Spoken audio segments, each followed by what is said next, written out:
Extreme loneliness. Apparently, loneliness is a big, big problem among expats. Yeah. What say you, Brotato? Absolutely. Especially when your schema is social isolation. Non-hint to myself. It's a problem. I don't know. But I also think, so this is I have two thoughts on this. So first of all, I think it's very easy as an expat, and I'd love to know your opinion on this generally. It's very easy as an expat to make friends. There's tons of opportunities. I almost want to say more opportunities to make friends as an expat. There's lots of meetups, there's lots of platforms, there's hiking, boxing, whatever you want, choirs, it exists. And I think because you're an expat and you're kind of like pushed into becoming friends with adults because you don't have your friend group from home, then there's lots and lots of chance. But keeping a friend, that's hard.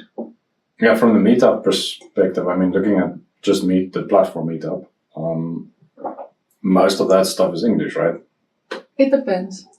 At least what I saw in Munich, where we are right now. It does seem like it's more English, the events. I'm not sure. I didn't really scroll too much, but from what I've seen, it's mostly just English. We went to one of the meetups, Shut Up and Write, and everyone spoke English. Even though everyone, it's pretty much an expat group, right? Yeah. There's I think I saw 2 Germans.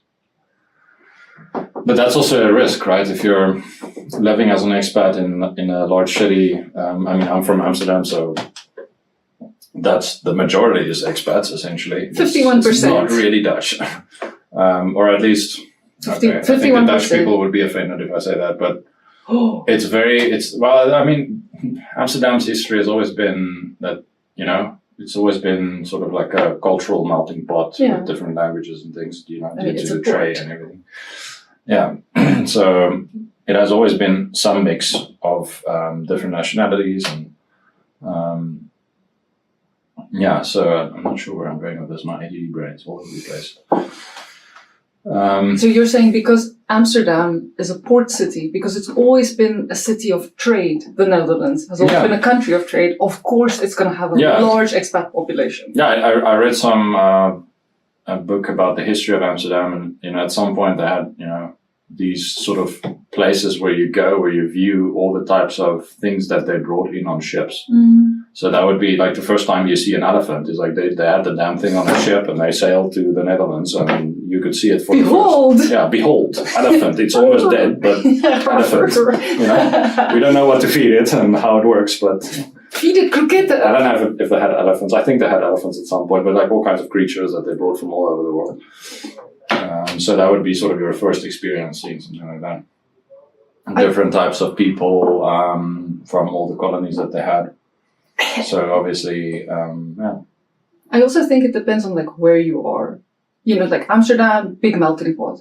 When I lived in Russia, big melting pot, when I lived in Russia, that was a different story. Even though I lived in like Moscow, the capital city, I often felt very like I didn't even want to be in the expat bubble, but because of the language barrier, it was almost impossible to make like really close friends. There's definitely like way more expat-like cities. London, Amsterdam. Do you think New York? Berlin. Yeah, New York for sure. There's definitely a lot of nationalities in Seoul. Seoul, yeah. So that's also interesting. Yeah, there's definitely that. But there's also, some capitals that you don't, like what you've said, I think Moscow, still Russian.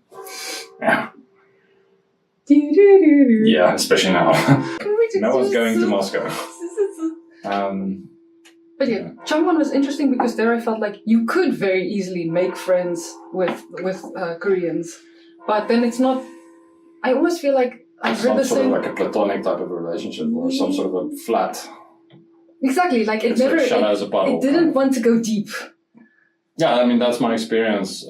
I do have friends, for example, in Amsterdam, but there's something about being raised with people, as your friends. So you either went to university or you went to high school, or there's a cultural reference of the jokes that you make and where you're from, and like a small thing like we're used to hidings, right? Oh yeah. Yeah, so getting a hiding and getting spanked, like that's just normal. Getting spanked is normal in South Africa. Yeah, not in a sexual way, but in, the chancla, the belt. Yeah, it's quite interesting. If you talk to any type of Dutch person, they basically say it's abuse. Oh, I had that. Like, okay, easy. I had that. It was so funny. I was on a call. Like, it was me, an Indian colleague, and the German colleague was surprisingly late that day, something he never does. And like, me and the Indian guy started talking. I don't know how we got to this thing of like beatings, but then, then we started to try and like one-up each other of like, my mama hit me so hard. And in the end, this poor German colleague came in with us being like, yeah, my mom really beat me. I was like, no, my mom used the belt. And he's like, my mom used the slipper. And he just sat there with like these massive eyes. Yeah.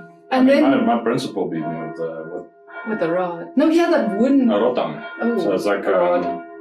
It's a rubber stick. That you use on a horse. Yeah, that was like my principal.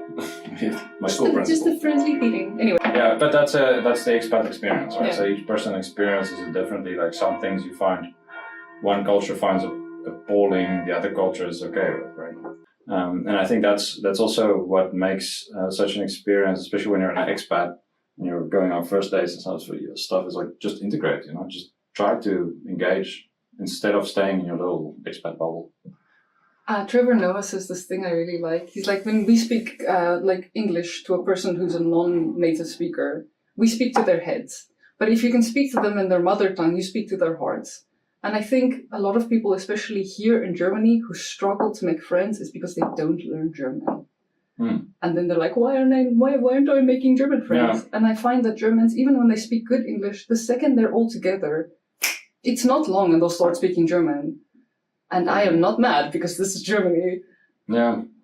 But I feel like a lot of people are like, why don't you do it in English? And I get a little bit angry because I'm like, this isn't England. Go to England or the US if you want to do English. Yeah, and it's quite a mix. I mean, I think a lot of the locals would just want to stay in their local circle. And that's fine. They don't have to integrate. They don't have to have these all nationalities, as friends. They can just go on with their lives. But I'm sure that there's in every country, there's some group of locals that, wow, damn, it would be cool to have a South African friend. That's crazy.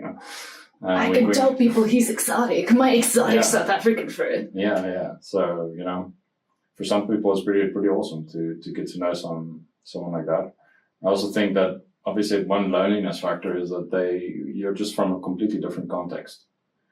So in a way it can be exciting, but in another way it can be very alienating. Explain. Yeah, I think it might be some form of depression, but I've always, since I landed in the Netherlands, I've always felt like I'm in a glass box. I'm just kind of sitting and moving in a glass box, witnessing other people's reality, and not really. I feel like I'm invasive as soon as I try to interact, because I'm kind of disrupting their flow of life, Wow. So every time I have to break that barrier of like, I'm a complete alien. And it's also, because our languages are so similar, I tend to conflate the two languages. So as soon as I start talking or trying to speak in Dutch or, then immediately it becomes weird. You're the cockatoo. Like the weird cockatoo thing, It's like. Do you know this meme? No, I don't. It's very funny. It's like a bunch of cats, and then there's just one cockatoo who's like, meow, and you get to see the cats be like, what the hell is happening? It's really strange to interact in that sense, and you have people's expression, because usually, I think it's not the first sentence that you notice that I'm not local. It's about sentence number 2 or 3 that you start noticing. So it's like people think they're interacting with a Dutch person, and then you shatter and you see it on their face. They just kind of like start, I don't know, doing, what you do in front of a camera. Actually, we were supposed to talk about dates, and we'll get there in a second. But because loneliness is so severe in a lot of places, countries, cities, etc., I thought that it would be kind of fun to do like, what could you do as